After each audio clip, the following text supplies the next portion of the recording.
20 मार्च हा चौदार तळ्याच्या सत्याग्रहाचा वर्धापन दिन आणि 99 वर्ष होतोय. पुढच्या वेळेला 100 वर्ष होणार आहे.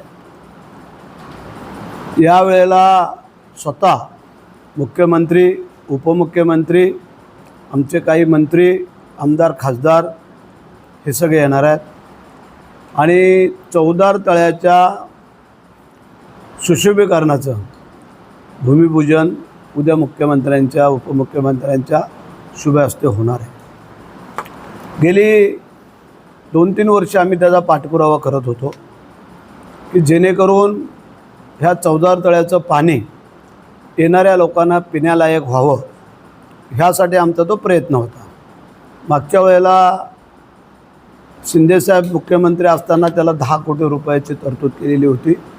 त्यामध्ये 7 कोटी रुपये चौदार तळ्याच्या सुशोभीकरणासाठी आणि 3 कोटी रुपये शाहू महाराजांच्या सभागृहासाठी. परंतु तेवढे पैसे पूर्ण होत नसल्यामुळे आमचे मंत्री संजयजी शिरसाट यांच्याकडं जे न्याय समाजकल्याण खात्याचं कार्यभार आहे आणि त्या अनुषंगाने आम्ही त्यांच्याकडं सांगितलं त्यांना की चौदार तळ्याचं पाणी पिण्यालायक आपल्याला करायचं आहे आणि पुढच्या वर्षाला 100 वर्ष पूर्ण होत आहेत आणि त्याकरता बिचारे लांबून येणारे एवढे सर्व लोक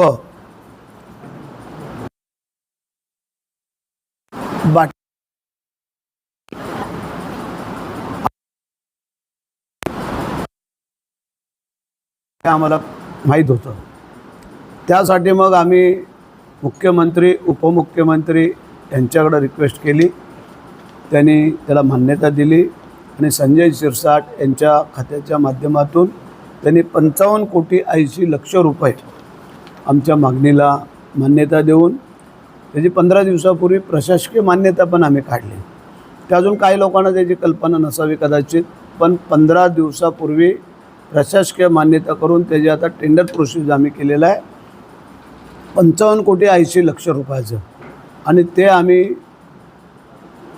गोल्डन टेम्पल अमृतसरचं त्या धर्तीवरती ओझोन ट्रीटमेंट, फिल्ट्रेशन प्लांट, चारी बाजूनी संरक्षण भिंत, बाहेरचं खराब पाणी आतमध्ये येऊ नये, ह्या सगळ्या गोष्टीसाठी आम्ही हे 55 कोटी 80 लक्ष रुपयाची तरतूद केलेली आहे.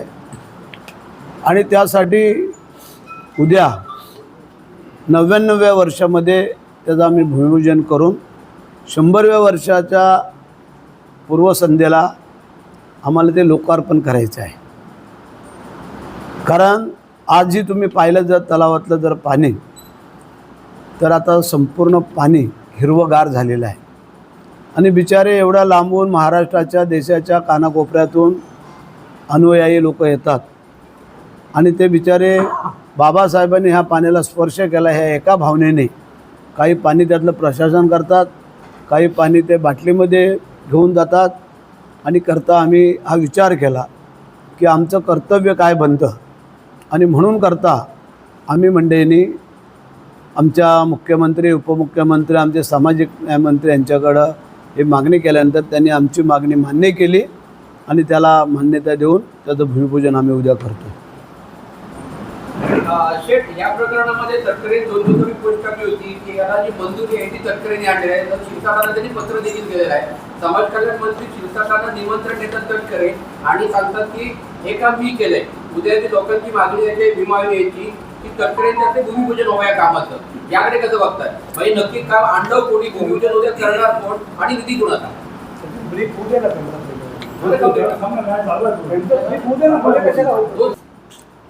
की महाडचा या ऐतिहासिक चौदार तळ्याचा जो सत्याग्रह त्यावेळेला झालेला होता, त्याला आत्ता यावर्षी 99 वर्ष होत आहेत आणि पुढच्याला 100 वर्ष होत.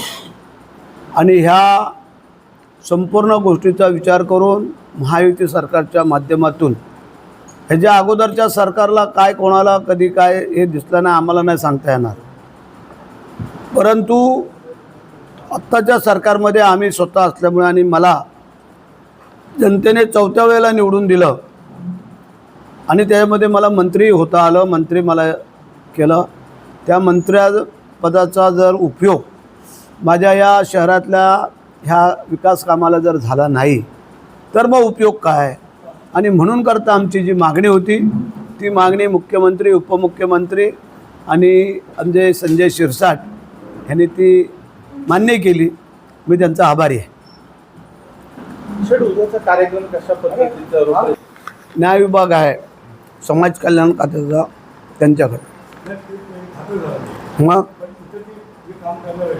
हां, काम करण्याचं आम्ही जे MIDCचं ते MIDCच्या माध्यमातून आम्ही हे करतो. त्याचं कारण MIDC जे त्यांच्या पाण्यावरती ट्रीटमेंट प्लांट चालवतात त्यासाठी त्यांच्याकडे ते आम्ही सोपवलेलं. कारण आम्हाला मागाशी सांगितलं की गोल्डन टेम्पलला जसं पाणी फिल्ट्रेशन करून ओझोन प्लांट करून जे काही केलेलं आहे त्यातले काही माहिती त्या अधिकारी आणि ते जे त्यांच्या येणारं खराब पाणी कुठलं महाड MIDCमध्ये ते अधिकारी जे काय त्याच्यावरती प्रक्रिया करतात म्हणून करता आम्ही MIDC ही संस्थेकडे दिली.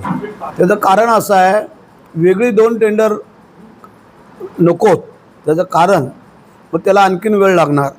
त्यासाठी एकाच डिपार्टमेंटकडे देऊन व त्यांच्याकडे पण बांधकाम खात्याचे लोक आहेत MIDCमध्ये. ते काय फक्त देखरेख करायची आहे. जसं PWD करते, जिल्हा परिषद करते ते करणार. पण आमचं खरा उद्दिष्ट आहे त्याच्या पाण्यावरती प्रक्रिया. नगरपालिकेचा निधी पाठवण्याचा आणि ह्याचा काही हे नाही आहे. आज जर आपण पाहिलं नगरपालिकेला पण आम्ही विश्वासात घेतलं, नगरपालिकेला विचारलं, पण नगरपालिकेच्या अधिकाऱ्यांकडं हे पाण्यावरती ट्रीटमेंट करून हे पुढं करण्याची क्षमता नसल्यामुळे आम्ही केलं. त्यात आम्हाला काही अडचण नाही ना. आम्हाला नगरपालिकेने करावं, PWDने करावं, MIDCने करावं, MGPने करावं, MIवाल्याने करावं, आम्हाला त्याबद्दल काही नाही आहे. आम्हाला प्रॉपर चॅनलने काम करायचं असल्यामुळे आणि हे काम योग्य पद्धतीने व्हावं ह्यासाठी आम्ही सर्वानुपते विचार करून मग आम्ही ते तिकडं सोपवलेलं आहे. एवन आमचे नगराध्यक्ष, CO, त्यांचे अधिकारी या सगळ्यांची पण आम्ही त्यांचे जे विचार नाही केली बाबा तुम्हाला ही बाब जमणारी असेल तर तुम्ही सांगा. कारण हे काम एकदम व्यवस्थित होणं गरजेचं आहे. तुम्हाला सांगितलं असेल, आम्हाला नाही सांगितलेलं आहे. एवन त्यांनी प्रशासकीय मान्यता देऊन त्याच्या वर्क ऑर्डरला पण त्यांनी प्रक्रियेला सुरुवात केली. उद्याच्या कार्यक्रमाची रूपरेषा कशी असणार आहे? उद्याच्या कामाची रूपरेषा सकाळी पोलिसांची 8:30ला मानवंदना दिली जाईल. त्यानंतर मुख्यमंत्री, उपमुख्यमंत्री, मंत्री आल्यानंतर बाबासाहेबांना अभिवादन केलं जाईल चौदार तळ्यावरती येऊन आणि तिथेच नामफलक लावलेला आहे त्याचं तिथं भूमिपूजन केलं जाईल.